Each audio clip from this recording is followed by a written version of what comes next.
자, 오늘 말씀을 통해서는 하나님께서 절망 가운데서도 소망을 저에게 주신다 하는 내용을 함께 보도록 하겠습니다.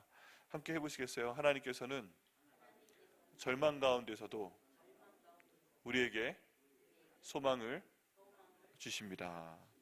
네, 아멘입니다. 네, 저희가 절망 가운데서도 절망하지 말아야 되고요. 완전히 우리의 마음을 놓지 말아야 되는 이유가 있습니다. 왜 그러냐면 하나님께서는 저희를 창조하신 분이시고 하나님께서 우리를 주관하신 분이시고 또 무엇보다 저희들을 너무너무 사랑하셔서 예수 그리스도를 저희를 위해 보내시고 저희 위해 죽이시고 또 부활시키시고 주인 되신 분이시기 때문에 기본적인 마음이요, 저희를 사랑하시는 마음입니다. 그래서 저희의 마음이, 저희의 삶이 정말 하나님 앞에 죄된 삶이 아니라면 우리가 그 마음 뿌리 깊숙한 곳까지 하나님을 거부하고 우상 숭배를 하고 또 성경에 나와 있는 것처럼 그렇게 하나님께 완전히 우리 얼굴을 가려버리고 그리고 등을 돌리지 않는다면 우리 하나님께서는 우리에게 기본적으로 복을 주실 것을 믿습니다. 우리가 아이들을 키워볼 때에도 애들이 때로 말을 안 들어도요, 혼내는 거지 내가 이를 완전히 세상에서 지워버리겠다 하는 분들은 거의 없으실 거예요. 그죠? 그냥 말 들으면 그리고 이제 순종하면 한 번, 두 번 벌을 주고 그리고 가는 거죠. 그게 우리 부모님의 마음입니다. 근데 하나님의 마음도 그렇습니다. 굉장히 무서우실 때가 있죠. 우리가 죄를 자주 저지르고 말씀하셔도 고치지 않고 그러면 화내실 때가 있습니다. 그런데 우리가 그 모든 상황 가운데 잘못했습니다 회개하고 또 하나님을 믿고 나아가면 하나님께서는 반드시 그 모든 상황에 대해서 보호를 하시고 또 저희에게 사랑을 결국 회복시켜 주시는 것을 볼 수가 있습니다. 오늘 말씀에 보게 되면요, 열왕기하 말씀에 보게 되면 하나님께서 이제 너무 화가 나셨죠. 그래서 신명기 언약에 나와 있는 대로 벌을 주십니다. 신명기 언약은 하나님의 언약을 저에게 주시고 하나님 말씀을 순종하는 사람에게는 복을 주신다. 그리고 하나님 말씀을 불순종하면 벌을 주신다 하는 내용입니다. 그런데 이스라엘 백성들에게 주신 가장 첫 번째 계명이 뭐예요? 우상 숭배하지 마라 하는 내용인데 이 우상 숭배가 계속됩니다. 이 우상 숭배가 계속되니까 하나님께서 결정을 하셨습니다. 북이스라엘은 아시리아라는 나라를 통해서 멸망시켜 버리셨어요. 이 족속 같은 경우에는 아예 이스라엘 지파 가운데서 유다와 베냐민 빼고 10개의 지파인데 그냥 세상에서 지워버리셨습니다. 지워버리셨어요. 그래서 이 북이스라엘은 멸망을 완전히 당했고 남유다 같은 경우에는 하나님께서 또 다윗에게 하신 언약이 있습니다. 이 다윗 언약은 뭐예요? 이 다윗의 자손 가운데 메시아를 이 땅 가운데 보내주시겠다 하고 말씀을 하셔서 다윗의 자손은 하나님의 약속 때문에라도 이 세상에서 지워지면 안 돼요. 이 세상에서 지워지면 안 돼요. 그렇기 때문에 이 세상에서 지워지면 안 됐기 때문에 그 언약을 지키시기 위해서 포로로 바빌론으로 보내십니다. 3번에 걸쳐 보내시고 나중에 돌려보내십니다. 그래서 다윗의 자손은 보존을 시켜주세요. 그러니까 저희한테 정말 중요한 건 무엇이냐?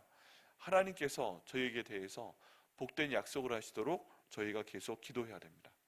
이 하나님께서 한번 약속을 주시면 그 약속을 반드시 지키는 그런 하나님이시기 때문에 우린 그 입에서 알았다 하는 말씀을 듣도록 해야 돼요. 알았다 하는 말씀을 들으려면 어떻게 해야 돼요? 저희가 하나님께 계속 기도해야 됩니다. 말씀을 드려야 됩니다. 하나님, 내게 복 주시옵소서. 뭐 저기 자꾸 이미 전도해 달라고 그러냐? 그래도 저희는 계속 구해야 됩니다. 이게 한 번이라도 더 얼굴 보고 한 번이라도 더 저기 대화하고 한 번이라도 더 같이 밥 먹는 사람이 생각나기 마련이에요. 가만히 보면 그래요. 그런 것처럼 우리 하나님으로 하여금 우리를 기억하게 만들어야만 됩니다. 이 말씀 가운데 보면 하나님께서 그런 말씀을 하십니다. 너희는 나로 하여금 너희를 기억하게 하라.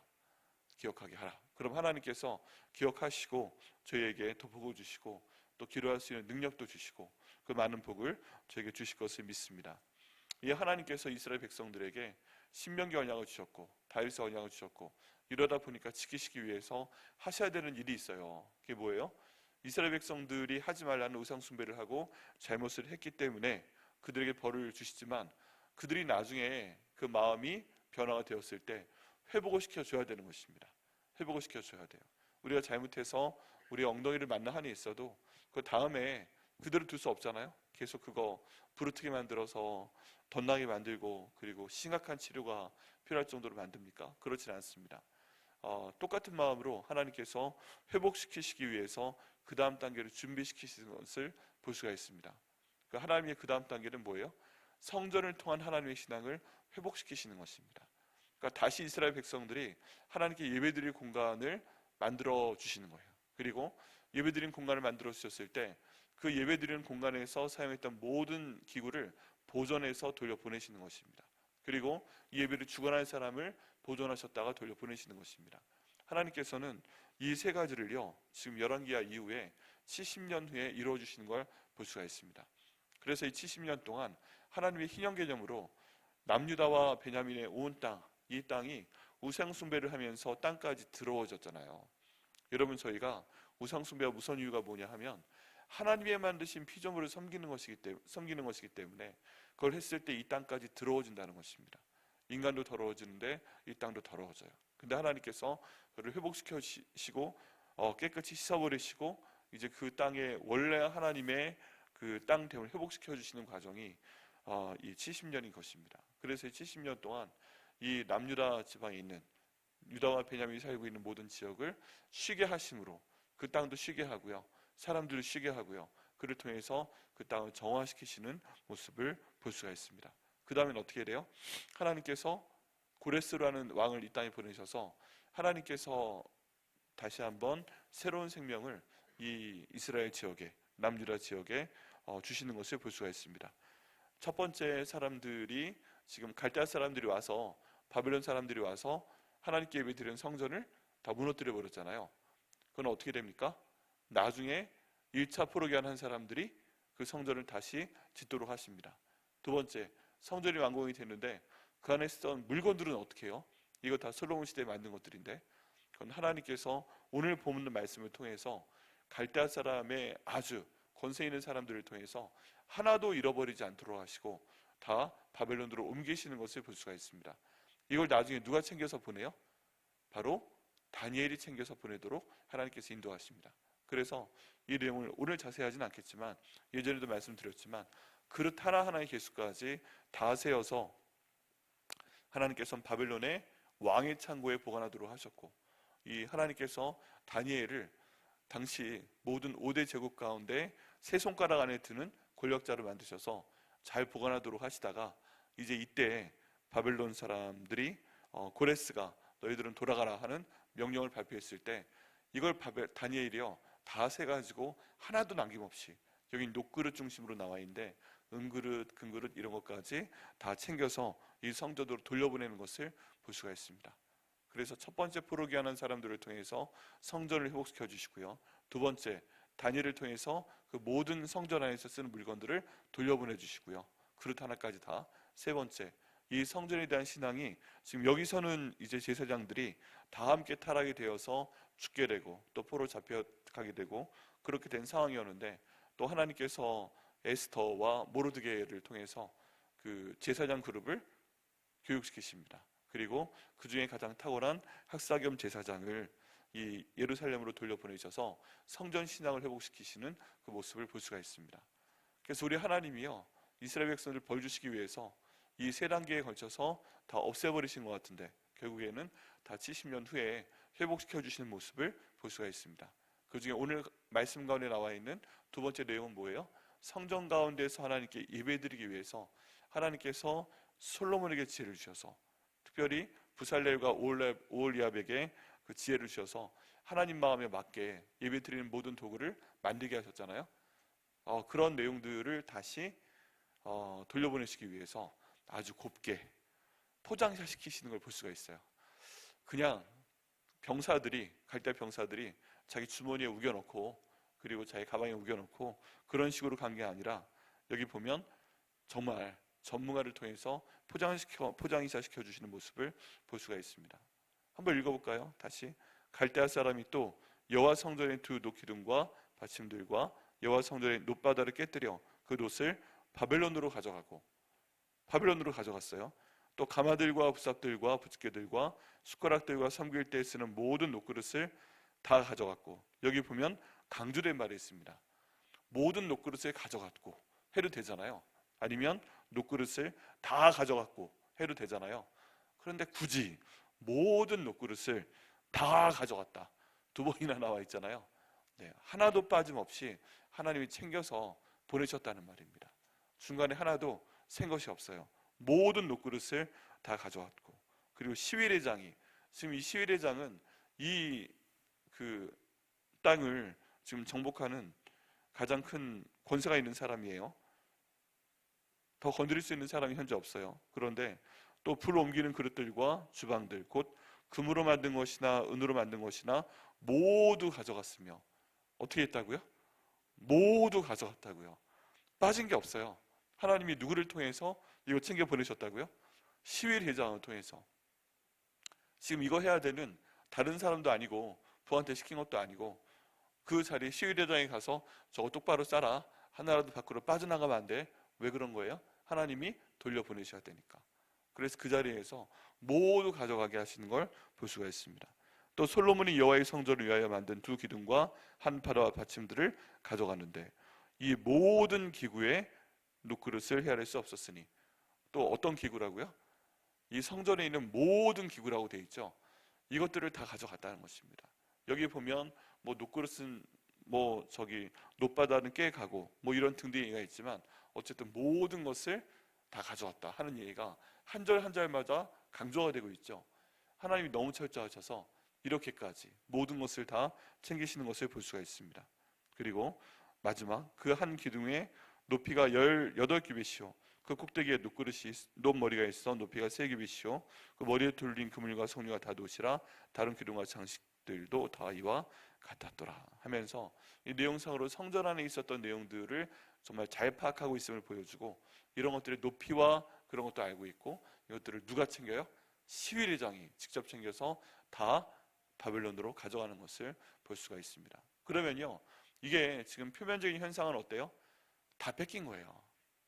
표면적인 현상을 볼 때는 예루살렘에 있는 사람들이나 지금 성전에서 일하는 레위 사람들이나 제사장이 볼 때, 아유, 이제 하나님께서 완전히 멸망을 시키시려고 바벨론의 사람을 보내서 저거 하나도 남김이 없이 다 보내시는구나 하면서 마음이 무너지고 절망이 있을 수 있는데, 사실 그 뒤에는 하나님의 뜻은 뭐예요? 이것들을 나중에 돌려보내시기 위해서 하나도 빠짐없이 시위대장, 가장 막강한 권력 있는 사람을 통해서 다 포장이사를 시켜주시는 은혜임을 저희가 알게 됩니다. 그리고 이것을 하나님께서 돌려보내주십니다. 여러분, 여기 이제 열왕기하 25장 마지막 장인데요, 모든 상황이 좋은 게 하나도 없애버립니다. 성전이 무너졌고, 왕의 궁궐이 무너졌고, 귀족들의 집들이 무너졌고, 당연히 성벽이 무너졌고, 모든 것이 무너져가는 가운데 있어요. 사람들이 잡혀가는 가운데 있어요. 그리고 이 모든 것을 빼앗겨버린 것 같아요. 그래서 사실은 하나님이 이런 모든 절망처럼 보이는 상황을 통해서 뭘 하고 계시는 거예요? 이스라엘 백성들에게 벌을 줄 건 주시는데, 회복시켜 주시기 위해서 소망을 예비하시는 것을 볼 수가 있습니다. 그 방법이 뭐라고요? 여기 성전에 있는 모든 것을 완벽하게 하나도 남김없이 포장이사 시켜주시는 것이고, 그리고 모든 사람들을 죽이는 것이 아니라 3번에 걸쳐서 바벨론의 포로로 잡혀가도록 인도하신 것입니다. 머리카락 하나 상하지 않고 중요한 사람들은 다 갔다가 다 돌려보내시는 하나님의 섭리, 또 하나님의 소망 주심을 저희가 볼 수가 있습니다. 그래서 이런 내용들을 봤을 때 아까 처음에 말씀드린 것처럼 절망 중에서도 저희는 소망을 가져야 됩니다. 왜 그렇습니까? 하나님 아버지께서는 결국 저희 편이시기 때문에 그렇습니다. 하나님 아버지께서는 저희 편이시고, 하나님 아버지께서는 우리에게 주신 약속을 이루시기 위해서 최선을 다하시는 분이시기 때문에 그렇습니다. 우리는 우리의 그 모든 약속받은 것을 까먹을 수 있지만, 약속을 하신 분은 지키시는데, 그게 누구세요? 그 약속을 하신 분이 바로 하나님 아버지이십니다. 그래서 저희는요, 어떤 상황 가운데서라도 하나님께 죄를 짓지 않도록 마음으로 죄를 짓거나 입술로 죄를 짓거나 우리 행동을 통해서 죄를 짓지 않도록 최선을 다해 노력하고 하나님 앞에 갈 때, 우리 삶 가운데 항상 좋은 것만은 아니죠. 그런 어려운 순간이 닥칠 때 하나님께서 우리에게 반드시 소망을 주시고, 그 소망을 저희 가운데 이루어 주시는 때가 반드시 옵니다. 그래서 이걸 믿고 저희는 기도하고 나아가야 됩니다. 그럴 때 하나님께서 큰 은혜를 저희 가운데 주실 것을 믿습니다. 가만히 돌아보시면요, 우리의 삶이 그동안 어려운 때가 있었습니다. 어려운 때가 있었는데 가만히 보면은 내가 한 것이 아니고 하나님께서 내게 주신 어떤 은혜 때문에, 그때는 깨닫지 못했던 은혜 때문에 나를 유지시켜 주시고 있는 모습을 볼 수가 있어요. 나를 지켜주시고 나를 지탱시켜 주시고, 내가 이렇게 살 수 있는 게 말이 되나 싶은 때 이 지구가 우주에 떠 있는 것처럼 아무것도 나를 지탱해 주는 게 보이지 않고 있는 것 같은데, 하나님께서 하나님의 손으로 나를 붙잡아 주셔서 내 바닥에 아무런 땅도 없는 것 같고 든든한 토대가 없는 것 같은데 나를 이렇게 공중에 달아매 주시고 살려주시고 먹게 하시고 마시게 하시고 입게 하시고 일하게 하시고 인도하시는 그 섭리를 우리는 깨닫지 못하고 있지만 계속 주시는 가운데 있습니다. 그게 하나님의 은혜입니다. 그래서 여러분, 절망 가운데서라도 저희는 소망을 반드시 기대해야 되고 또 기도해야 됩니다. 하나님께서 그 은혜 주실 것을 믿습니다. 절망까지는 아니더라도 지금 걱정하시는 모든 내용 가운데서도 저희가 하나님께 기도할 때 하나님께서 하나님 보시기에 가장 좋은 방법으로 저희가 벌 주시고 벌 주시고 또 하나님께서 복 주시고 복 주시고 그럴 것을 믿습니다. 우리는 그 가운데 어떻게 해야 돼요? 좀 더 기도해야 돼요. 하나님, 잘못했습니다. 회개기도 해야 되고, 하나님 은혜를 제게 더 베풀어 주옵소서, 복을 주시옵소서, 이렇게 기도하시고 응답 받으시는 저와 여러분 되시기를 예수님의 이름으로 축복합니다. 아멘. 기도하시겠습니다.